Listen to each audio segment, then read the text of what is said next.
He's a vampire strong enough to rule an entire region of the demon world, and a complete otaku who'd rather binge human anime and manga than drink blood. Then the girl he instantly falls for dies right in front of him, and he decides there's only one acceptable outcome: bring her back to life, no matter what it costs him. This is the story of Staz, the vampire lord chasing the strongest magic in existence for the most human reason imaginable. Act 1. A ghost worth fighting for. Staz Charlie Blood is a vampire unlike any other, the ruler of the East Territory in the demon world, and a devoted otaku obsessed with human culture. From manga and anime to video games, he can only dream about experiencing firsthand. His right-hand partner, Deko, calls him one day with unexpected news. A human girl named Fuyumi has wandered straight into Staz's territory. Rather than kill her, as demon law demands, Deko suggests bringing her back to Staz's room instead. The moment Staz sees her, he feels two conflicting urges at once: genuine romantic attraction and his vampiric instinct to drink her blood, a tension that leaves him more flustered than he'd ever admit out loud. Later that day, Staz and Deko are challenged by a rival demon looking to steal his territory. Staz effortlessly destroys the challenger's massive weapon with a scream of raw power, then rips the heart clean out of his chest with vampire magic, barely breaking a sweat in the process. But when they return home victorious, they find Fuyumi already dead, killed by a carnivorous demon plant while they were away. Deko quickly realizes her spirit has lingered behind as a ghost. Staz makes an immediate decision. He's going to bring her back to life, whatever it takes. Following her ghost, he's led to a mysterious portal called the Black Curtain, the very same portal that pulled her into the demon world in the first place. Staz reveals he's always wanted to see the human world for himself, and with Fuyumi's ghost as his guide, this feels like the perfect excuse. Act 2. A vampire in high school. When Staz's subordinates learn he's planning to leave, they scramble to arrange a body double to secretly run the territory in his absence, terrified of what might happen if word gets out their leader has abandoned his post. With everything in place, Staz and Fuyumi finally step through the Black Curtain and arrive in the human world. Specifically, in Fuyumi's own bedroom, which Staz immediately teases her about for being a mess, poking fun at scattered clothes and forgotten homework like it's the most fascinating thing he's ever seen. Determined to experience a normal life, he decides to enroll as a transfer student at Fuyumi's school. When Fuyumi's furious father confronts them, demanding to know where his daughter has been, Staz uses his magic to calm him down and make him listen instead of panicking. Genuinely thrilled by everyday human life, Staz throws himself into high school with childlike enthusiasm, marveling at things most students take completely for granted. He uses a special spray to make it seem like Fuyumi was never actually missing, but the spray turns out to have a dangerous side effect. It starts erasing her body along with the memory of her disappearance from everyone around her. Staz quickly has her drink some of his blood to stabilize her, and in the process realizes something important about himself. He has zero interest in drinking any human's blood except hers, a realization that quietly unsettles him more than he expects. Act 3. The Book of Resurrection. Back at Fuyumi's house, the pair are confronted by a mysterious woman named Hydra, who reveals she already knows Staz has been using a decoy to secretly run his territory back in the demon world. Using her own magic, she teleports him elsewhere in the human world and tests his strength against a rampaging ogre, which Staz flattens with a single punch. It turns out the whole encounter was simply Belle testing him, since she's actually searching for someone else entirely, a person with real magical power. Belle reveals the key to resurrecting Fuyumi is a rare book called Human Resurrection, one she'd previously sold to Wolf, the Lord of the West Demon Territory and an old friend of Staz. Determined to track him down, Staz recruits Deko and Fuyumi to help, while Belle reluctantly agrees to stop attacking him, though she still doesn't fully trust. Using a special demon vehicle, the group eventually catches up with Wolf, who's friendly enough, but flatly refuses to hand over the book. Staz proposes a wager instead. A competition, winner takes all. If Staz wins, Wolf helps him find the book. If Wolf wins, he gets to keep Fuyumi. What starts as a planned bowling match, with Staz fully intending to cheat using magic, turns into a full boxing match instead. Magic strictly forbidden. The two trade blows evenly until Wolf starts healing his wounds mid-fight, prompting Staz to bite him and drain some of his magic to level the playing field. As Staz starts dominating, Wolf transforms into his full werewolf form and mocks Staz's growing feelings for Fuyumi, sending Staz into a rage that nearly ends with a lethal spell, stopped only when a tearful Fuyumi begs them both to quit. Act 4. A brother too dangerous to face Belle teleports the group elsewhere and finally admits the truth. She had the resurrection book the entire time and was simply testing everyone. But there's a catch. Staz can't actually read it. Only the book's original author can, and that author turns out to be Staz's own oldest brother, Braz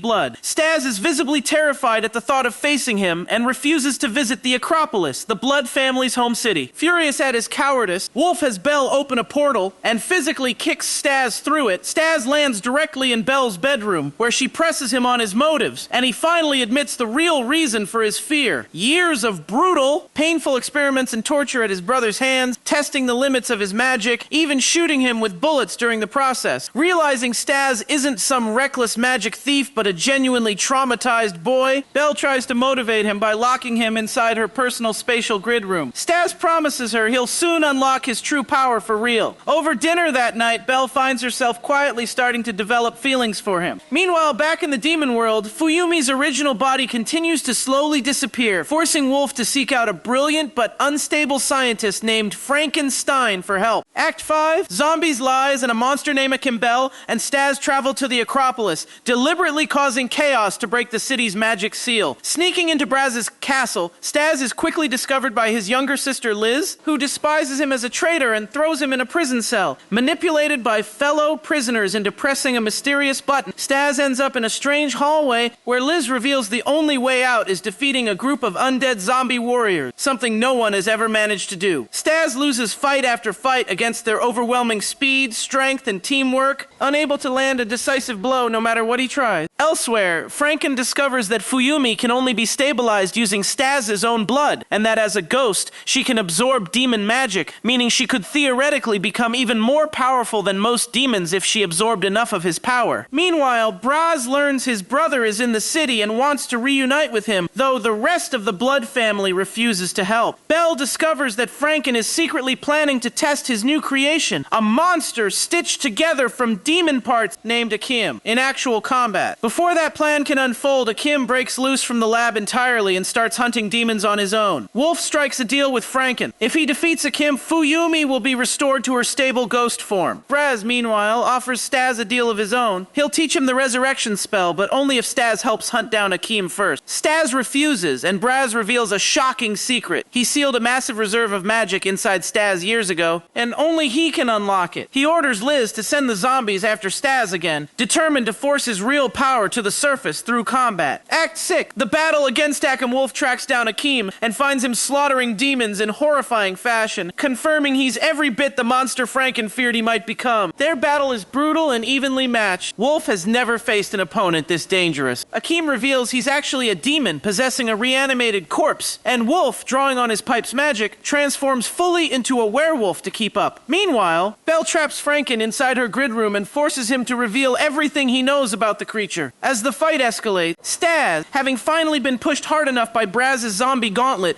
bursts onto the scene just as Akim begins healing from Wolf's brutal claw attacks. Staz unleashes his newly unlocked power, striking Akim so hard he's launched clear into the northern wasteland. With Wolf completely drained of magic, Staz takes over the fight alone, deflecting Akim's attacks with precision until he unleashes one final, devastating spell that obliterates the monster completely, refusing to let it heal even a second time. Afterward, Wolf challenges Staz to a duel, but Staz, respecting how badly the fight has drained his friend, declined. Braz and Liz arrive to take Franken and Akim's remains into custody, and Braz demands to finally meet the girl Staz has been fighting so hard to save. He's openly rude to Fuyumi, which sends Staz into a fury, and he refuses Braz's help entirely, instead using a powerful spell to restore Fuyumi's stability with his own blood on the spot. Act 7. Family, betrayal, and a kidnapping. The group heads to a cafe, where Braz insists on seeing Fuyumi's original body. Belle, deeply distrustful of Braz, warns Staz and gives Fuyumi a protective magic bell for safety. Braz siphons off a portion of Fuyumi's magical energy, concluding he can use it to reconstruct her body and fully resurrect her. But privately, his real plan is to steal Staz's own magic for his own twisted experiment. Braz forbids Liz from returning to the Acropolis, so she moves in with Staz, who welcomes her warmly. Fuyumi and Liz quickly bond, even sharing a bath together, a rare moment of peace in the middle of everything. That peace doesn't last. The next morning, Liz wakes to find Fuyumi has vanished, leaving instructions for no one to follow her. Staz and his friends realize she's been kidnapped, and Staz, having gained the power of flight, sets out immediately to find her. Liz returns to the Acropolis, where she's confronted by an officer named Burroughs, who agrees to let her back into the city only if she brings Braz in for illegally leaving it. Unable to locate Fuyumi, Liz calls Staz, who continues searching alone. A mysterious blonde-haired man revealed to be Hydra has been quietly stalking the group, and turns turns out to be connected to Fuyumi's kidnapping. When Fuyumi manages to activate her magic bell to call for help, Liz locates her and alerts Staz, sending Neil into a panic. He tries to flee, only to be caught by his own sister. Bell Hydra. Staz arrives furious, and Belle, protecting her brother, traps him in a prison spell of her own, sparking a fierce magical duel between them. Staz eventually turns her own spell against her, and rather than keep fighting, Belle agrees to lead him to Fuyumi. Along the way, she finally admits, to Staz's genuine surprise,